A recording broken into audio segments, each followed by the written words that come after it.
Miss Jana Jae.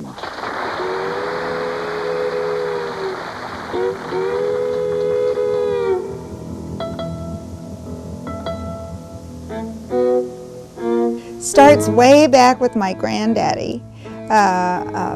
He was a fiddle player, a champion fiddle player, and originally from the Midwest, and kind of connected with him at about age 4, and he started teaching me fiddle tunes. But my parents went to Juilliard School of Music and in New York City, and my dad thought that I was going to be, a child prodigy.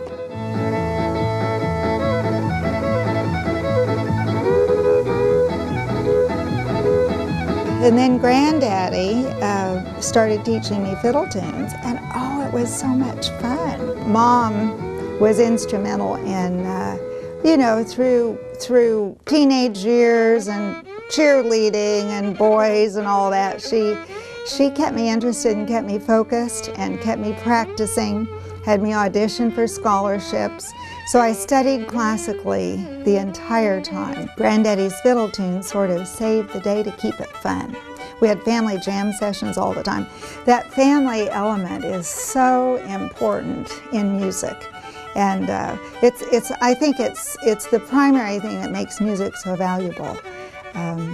Kids are influenced for their entire life if they become involved in music. I was doing fiddle contests and things, and a lot of performing, and concert mistress of orchestras, and of course studied in Vienna and studied, have my major in music, and graduated magna cum laude and all that studying.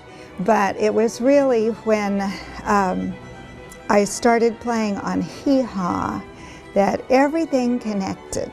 I was teaching school. I was teaching music in school and teaching strings. Started a little string program in Redding, California. Started with 4 students, and we ended up with 250 that year. And did that for a couple of years, and it was just a time in my life I felt like maybe just teaching, and a new crop of kids every year was not exactly what I wanted to do. But I didn't know anything about the music business.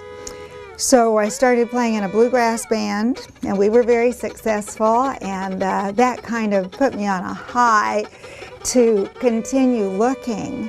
And I started just asking people all over. I auditioned for Lawrence Welk. I was going to be on Lawrence Welk, and about that same time I auditioned for Buck Owens.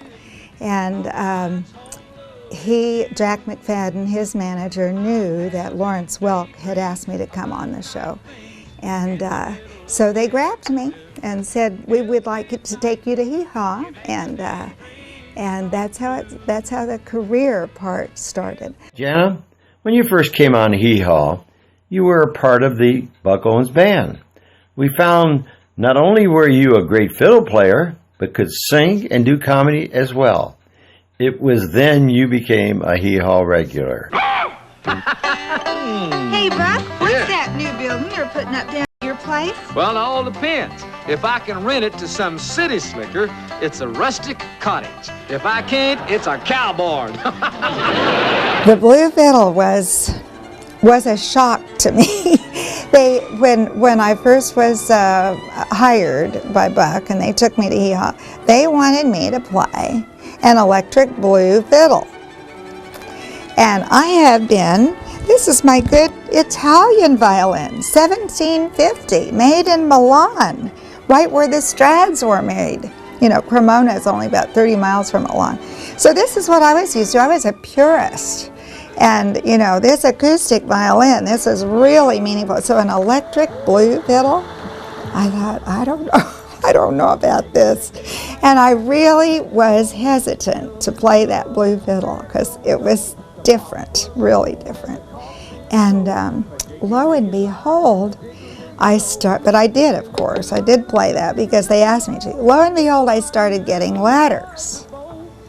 The girl with the blue fiddle, addressed to the girl with the blue fiddle. And more letters, the girl with the blue fiddle. And it became a trademark because blue shows up so well on camera, on TV, and it was different. was catchy. It was electric. They could tune it however they wanted, a little more. You can make it sound very, very acoustic also. So I ended up loving that blue fiddle. Still play the blue fiddle today on my shows. Of course, I will play this one if I'm doing anything acoustic like the fiddle contests, or playing with an orchestra, something like that, or soloing with an orchestra. Sometimes I'll do the classical numbers on this.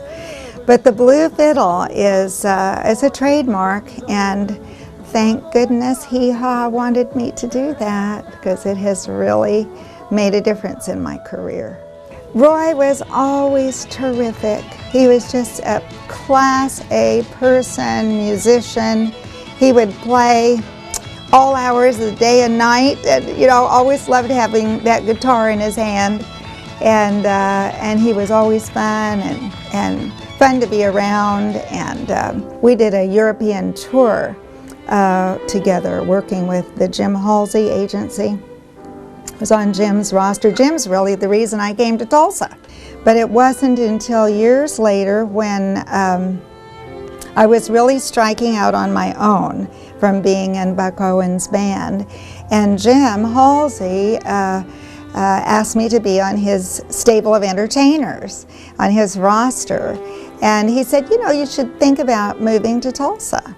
And Jim at that time had started the Tulsa Opry, and he had several other big shows going on. So that was my first introduction into the Tulsa music scene, and Jim Halsey is really the one who sort of stabilized me here. We have 3 festivals in Grove that we put on.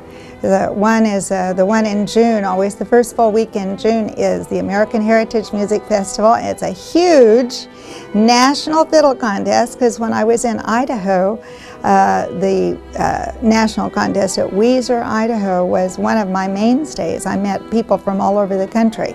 It was pre-Hee Haw when I did all that. But it was such a learning experience and so meaningful to me in my life that I wanted to pass that on. So we do this big contest, $1,000 first prize, and people come from all over the country. We have an average of 38 states represented right in the little town of Grove, Oklahoma, up on Grand Lake. It's gorgeous. And then in July we do a Cajun festival, and bring all those Cajun musicians and the beads and the Mardi Gras, fun, and the accordion, and hey, all that flair, that pizzazz that they have in the Cajun music. And then in the fall, Labor Day weekend always, I do a fiddle camp. And that's my time that I can really teach. It's a wonderful sharing. It's a real, makes me feel good, because I'm able to pass that on. And all these memories of Hee Haw and fiddle contests and touring, traveling. I haven't even talked about my bus and my band and all those wonderful shows that we've put together with and put on for people. It's all, I'm ready to give that back and to share that. And these festivals are a way I can do that. It has been wonderful to be in Tulsa because of the traveling. I still think it's the best place in the world, and it was years after I moved here that, well, just a few years, when I bought this place at the lake and found out that my grandmother and granddaddy used to live right there, the granddaddy who taught me how to play the fiddle. So I feel like there's a reason I'm here. Congratulations, Jana, for the special honor of your induction into the Oklahoma Music Hall of Fame. All of us from Hee Haw are very proud of you. Hi, Jana. This is Ray Stevens, and I just want to say to the prettiest fiddle player I know, congratulations on your induction into the Hall of Fame. Oh, yeah.